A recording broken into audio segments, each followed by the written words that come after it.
The search for the next general manager of the New York Islanders is on. And if recent rumors are true, the New York Islanders are plotting something absolutely massive with their next hire or hires. We're going to break this all down on this episode of Islanders Digest and really talk about who are some of the best candidates to be the next GM of the New York Islanders and who are some of the worst candidates names who are floating around and who I really hope are not the next GM of the New York Islanders. Before we get into that, be sure to subscribe to this channel. Be one of our first 100 subscribers. This has been an absolutely crazy offseason for the Islanders, and much more is going to happen, and you're not going to want to miss any of it. So be sure to subscribe to the channel if you're an Islander fan and you want more Islanders news, updates, rumors, all that fun stuff. With that, let's get right into the search of the next GM, and let's talk about what we know to start.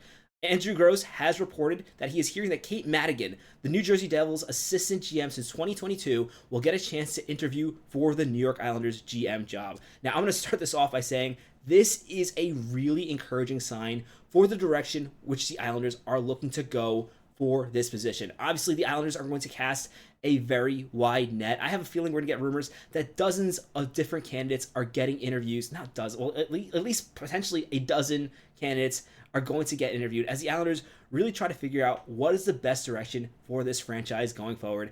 And do not sleep on Kate Madigan. This is a name who has a legitimate chance of being the next GM of the New York Islanders. And if this happened, Kate Madigan would be the first female GM in NHL history. Now, some people are going to get all angry in the comments and talk about this being a diversity hire or some diversity gimmick. And let me stop that right now, because Kate Madigan is perhaps the most qualified candidate and definitely one of the most encouraging candidates we've heard about so far for the position. And now we're going to talk about her qualifications and why I think she'd be an incredible fit for the general manager of the New York Islanders. First of all, Madigan is the daughter of a former Islanders scout, Jim Madigan, so she has some ties to the organization. She's been in the Devils front office since the 2017-2018 season, and she started off as an analyst. And what I really like about Madigan is she started from the bottom of the Devils and really worked her way up. This is something you really appreciate in a GM, especially in this situation with the New York Islanders, where really this entire system is going to have to be rebuilt. Sure, the product on the NHL is somewhat serviceable. The Islanders are not completely abysmal. They're looking pretty rough right now.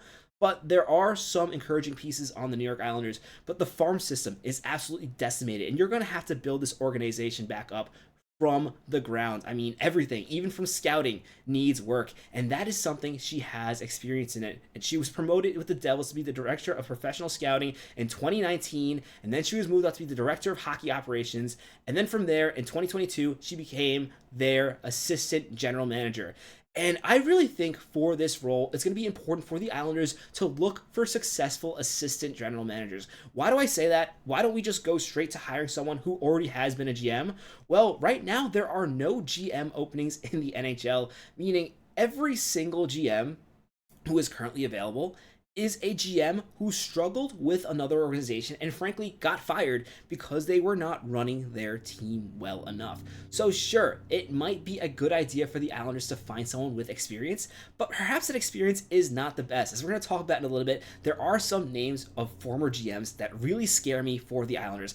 I think it'll be much more encouraging for them to find a assistant GM on a team that has success and who can really learn from their experience as an assistant GM and really give this a fresh a shot from a fresh pair of eyes, especially with the Islanders moving on from Lou Lamoriello, a super old school GM. It would not be a terrible idea to get someone in there with some new philosophies. And Madigan, as a former analyst, knows data. This is going to be a really interesting fit if the Islanders choose her, and they're going to have plenty of other candidates. Let's get that really clear. But one thing I do want to focus on when it comes to Madigan is the fact that she is a former director of scouting. And this is really important because right now, the Islanders look like they are in the middle of a retool, or at least starting a retool. Realistically, the Islanders, if not a retool, need a full-on rebuild. And hopefully that will not take too long. Either it's a retool or rebuild. We really want to get this team going back in the right direction as soon as possible. And in order for that to happen, the Islanders are going to need to hit on their draft picks. And one question I do have with Kate Madigan, again, I think she is a great fit to be the next GM of the New York Islanders, but there are some questions when it comes to Devils drafting. And one thing I do want to make really clear is just because an assistant GM is a part of a team doesn't mean they're the ones making all those decisions. Of course, the number one decision with all these situations goes to the GM. So there can be situations where the assistant GM wants to do something else, or perhaps the scouting department really likes one player, but they have labeled a different player as more of a swing or miss with more potential, and the GM elects to go with that player. So you can't only judge an assistant GM based on what their team has done. You really have to focus on two things. What would they do if they were the GM of the New York Islanders? And how realistic is it that they can do that? And that's something I really want to focus on.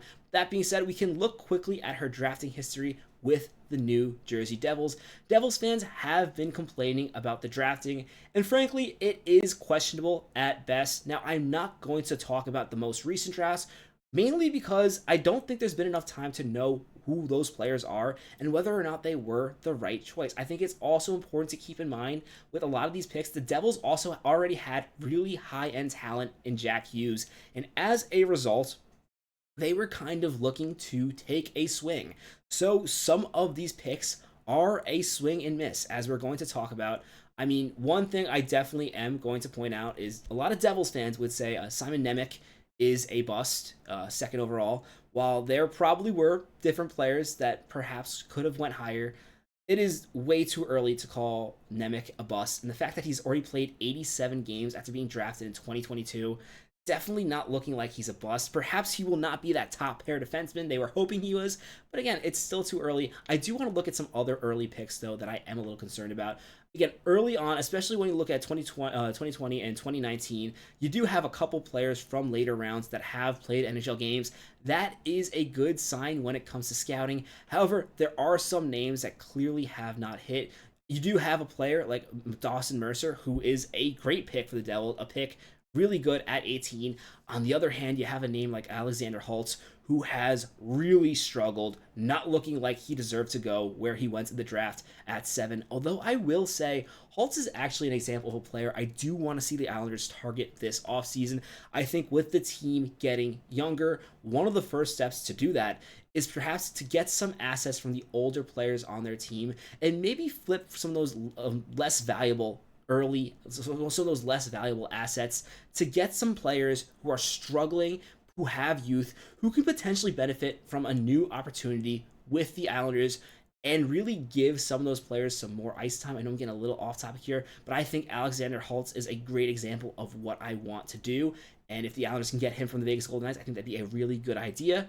Now, I do want to move on to some of the other candidates because as we're saying, yes, Kate Madigan does not have experience as an NHL GM. She's gone as close as she can without being a GM as an assistant GM, but she has never been an NHL GM. And some people may say, well, perhaps you'd be more perhaps a better option would be someone who has been a GM before. And with that, I say, be careful what you wish for. Again, a GM who is currently available is going to be a GM who is let go by their team. As of right now, we haven't heard of any of the teams currently in the playoffs moving on from their GMs. If they do, of course, the Islanders will definitely take a look. But right now, when it comes to ex-GMs, some of the names that are coming to mind are Ken Holland and Peter Chiarelli. And now there is no confirmation that the New York Islanders have officially offered to interview either of these candidates. They are two names that have been thrown around a lot.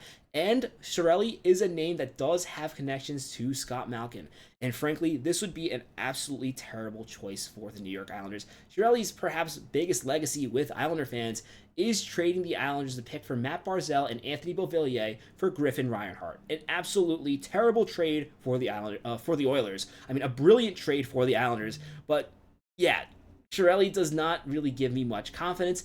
And with a guy like Holland, the issue is he just has a lot of Lou Lamoriello tendencies. This is a guy who's going to bring in older players and sign them for too long and too much money. Not really what the Islanders are looking for. I think they're definitely looking for someone who has more experience in the analytic department. However, there is a scenario where the Islanders bring in two names, especially if you're bringing in somebody like Kate Madigan. You might want to have a president who has more experience running an organization. And that's where I can really see the scenario that has already been talked about by Elliot Friedman and several insiders, where the Islanders decide to bring in a president and a general manager together. And that would be a really intriguing option. At that point, I still would not want somebody like Peter Chiarelli, but perhaps Ken Holland as a president of hockey operations would not be the worst case scenario. There's one last name I quickly want to talk about because there's also a rumor that she has been given an interview by the New York Islanders, and that is Alexandra Mandrycky. And this is another intriguing option. This is somebody who has been around the NHL, moving up the ranks for a long time. Most recently, she is the assistant general manager of the Seattle Kraken. Now, the Seattle Kraken are a team that has struggled a bit more, but it is another intriguing option, and perhaps an option with a team that has drafted better. So there are definitely going to be a lot of options for the New York Islanders, and we're definitely going to hear about more options in the future as the New York, as other teams in the NHL get eliminated from the playoffs. I think more of their staff will become available, and then we will see whether or not the Islanders are interested in interviewing them. It's honestly pretty surprising that Kate Madigan has already been confirmed to be getting an interview from the New York Islanders, considering the Devils are still in the playoffs. That does sound a bit strange, but this is definitely confirmed.